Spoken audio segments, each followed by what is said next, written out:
네, 안녕하세요. 서른일기입니다. 오늘은 좀 현실적인 이야기로 돌아와서 생각보다 나이가 이제 30살이 넘고 40대가 되어가는 나이의 능력에 맞지 않는 소비력으로 카드 리볼빙을 쓰면서 빚이 계속 쌓여가는 사람들이 꽤 많습니다. 사실 다양한 유형의 소비자들이 있지만 보통 월급 내에서 소비를 하는 것과 별개로 미리 카드를 쓰면서 빚을 내고 그걸 갚아 나가다 보면은 기존의 빚에 대한 이자원금을 다 끝내지 않고도 또 카드 리볼빙으로 지속적인 소비 중독에서 벗어나지 못하는 사람들이 있습니다. 사실 리볼빙이라는 단어 자체가 굉장히 모호합니다. 영어 단어 자체는 뭐 돌아가는 거, 뭐 순환한다는 뜻인데 겉보기에는 마치 유연하고 편리한 금융 시스템처럼 들리고 합리적인 것처럼 들리지만 당장 전액을 갚지 않아도 되고 부담액을 나눠서 갚으라는 건데 사실 카드사들이 돈을 버는 주요 사업 모델이 리볼빙입니다. 성실하게 고이율의 이자를 납부하는 사람들을 통해서 돈을 법니다. 얼핏 들으면 굉장히 친절해 보이는 이 문장 속에는 이자라는 독이 숨어 있습니다. 리볼빙은 사실상 소액 장기 고금리 대출인데 문제는 많은 사람들이 그걸 대출로 인식하지 못하는 데 있습니다. 카드를 조금 늦게 갚는 것 정도로 착각하고요. 그 순간부터 이미 함정이 작동을 하기 시작하는데 사실 주택담보대출이나 디딤돌 같은 집을 구매하는데 큰 목돈으로 대출을 받으면 그건 정말 빨리 갚아나가야 하는 빚으로 느껴지고 실제로도 그렇지만 소액으로 카드론으로 쓰는 돈은 월에 뭐 몇천 원, 많으면 몇만 원 정도 더 내면서 미래 소비를 당겨오는 행위로 뭔가 해도 안전할 것 같은 느낌이 느껴집니다.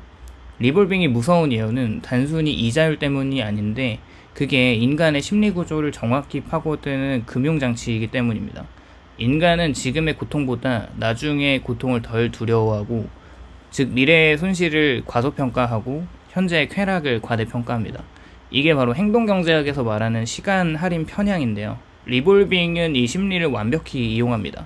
이번 달에는 조금만 갚아도 되고 다음 달에는 여유 있을 거라는 말과 조금만 미뤄도 별일 없겠지라는 생각을 하는 순간에 그 조금이 쌓여서 복리의 괴물이 됩니다. 카드사는 우리의 심리적인 약점을 설계도처럼 읽고 있습니다. 우리의 뭐 나태함과 미루는 습관과 뭐 괜찮겠지라는 자기 합리화와 그 모든 것을 이용해서 우리의 시간을 돈으로 바꾸죠. 자본주의 꽃이라고 하는 신용사회는 가끔 무분별한 신용 리스크를 지게 함으로써 돈을 야금야금 뺏어가는 제도권 안에 있는 합법적인 주체들입니다. 우리가 이제 스스로를 신용사회에 있는 현대인이라고 부르면서 부채사회의 구성원이라는 보편적인 상태에 편승하면서 자유자재로 소비하도록 유도를 하고 그런 도구로 신용카드만큼 좋은 게 없죠. 그렇게 신용카드 한 장은 겉보기에 자유의 상징이고 현금을 들고 다니지 않아도 되는 것과 내가 원하는 걸 지금 살 수 있다는 것 뭐 이런 자유롭게 생각을 하지만 사실 이게 자유가 아니라 미래의 돈을 담보로 한 현재의 소비입니다. 우리가 가진 게 아니라 앞으로 벌어야 할 돈으로 미래의 소득을 땡겨와서 소비하는 미련한 행위이죠. 근데 리볼빙은 이 시간의 경계를 완전히 더 철저하게 무너뜨립니다. 내일을 오늘로 끌고 오고 그 대가로 내일의 자유를 팔아버리게 만드는데 결국 소비를 통해 자유로워진 게 아니라 소비를 통해서 미래의 노예가 된 겁니다. 꽤 많은 사람들이 하루도 빠짐없이 배달 음식을 시켜 먹는데 그리고 뭐 인터넷 쇼핑을 일상 루틴으로 하고 인플루언서들이 상업 광고에 노출을 하면서 여행에 필요한 가전이나 내구재 소비를 생각 없이 하는데요. 근데 이게 무서운 거는 습관이라고 이걸 또 가능하게 해주는 것이 카드 리볼빙이라는 카드사가 주는 혜택처럼 보이는 뭐 과거에는 고리대금업자들에게 걸려드는 것인데 사실 처음부터 리볼빙을 원래 사람들이 쓰진 않습니다. 어렸을 적부터 체크카드를 써야 하는 금융교육으로 처음에는 신용카드를 만들지 않는 사람들이 많은데 그러다가 좋은 혜택이 있는 신용카드 몇 개 정도는 만들어도 되는 것 같아서 그렇게 만들게 되고 그렇게 리볼빙이 시작됩니다. 대부분의 리볼빙 가입자는 고의적으로 리볼빙을 신청하진 않아요. 대부분의 카드사는 기본 설정으로 리볼빙 서비스 자동 가입을 설정을 해두고 이거는 소비자에게 선택권이 주어지는 듯 보이지만 사실상 무의식적인 부채 구조를 만들어내고 시작을 합니다. 이번 달에 100만 원을 썼는데 30만 원만 갚아도 된다고 하면은 이 한 줄의 문장이 사람을 유혹하죠. 단 한 번만 그렇게 하겠다고 결심하지만 그 한 번은 거의 항상 습관의 시작으로 이제 고착화됩니다. 그 결과로 매달 같은 고통이 반복되고 이번 달만 버티자라는 생각은 다음 달에는 더 힘들어지고 그게 쌓이면서 이제는 돌이킬 수가 없게 되죠. 그래서 리볼빙이 무서운 것 같습니다.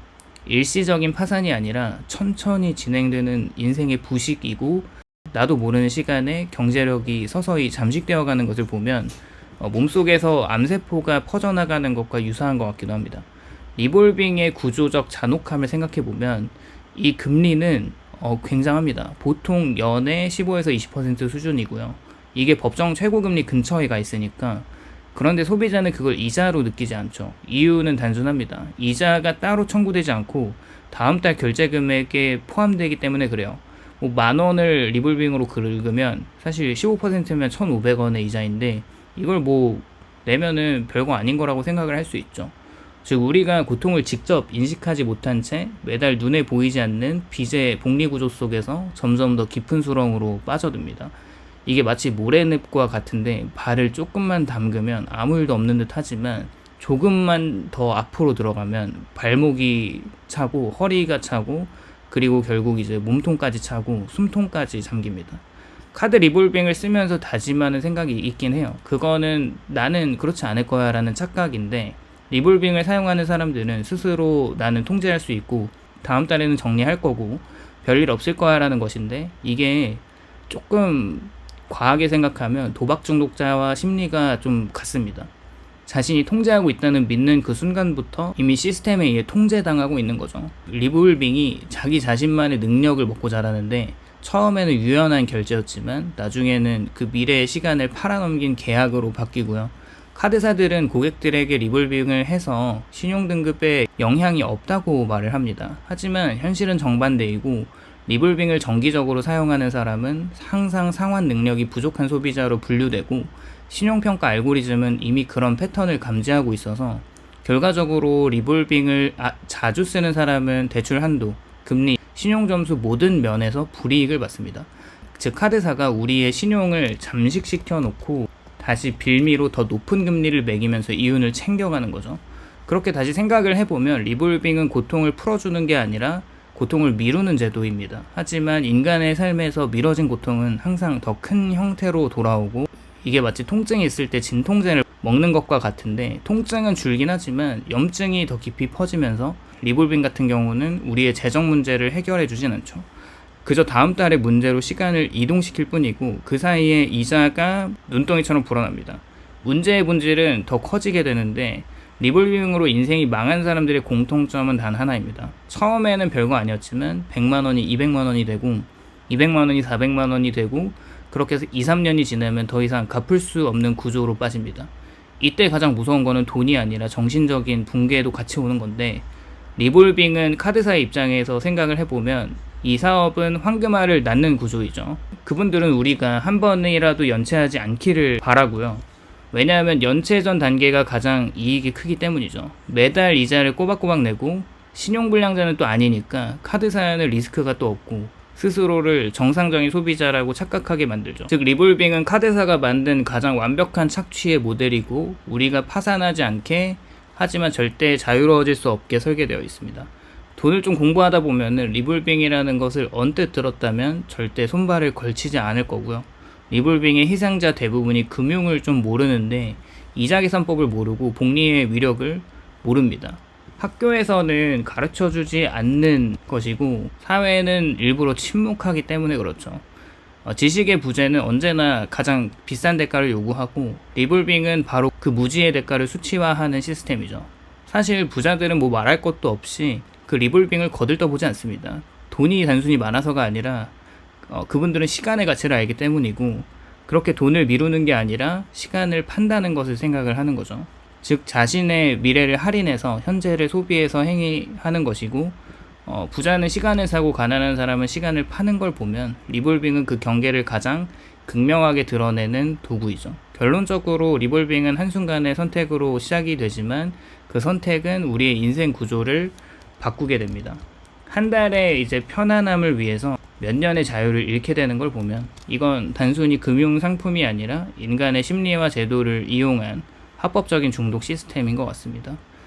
그렇게 오늘은 이제 리볼빙으로 좀 삶이 망가져버리는 빚이 계속 쌓여가는 인생에 대해서 좀 조심하자는 취지로 영상을 만들었고, 오늘도 시청해주셔서 감사드리고 공감이 되셨다면 좋아요와 구독을 부탁드립니다. 감사합니다.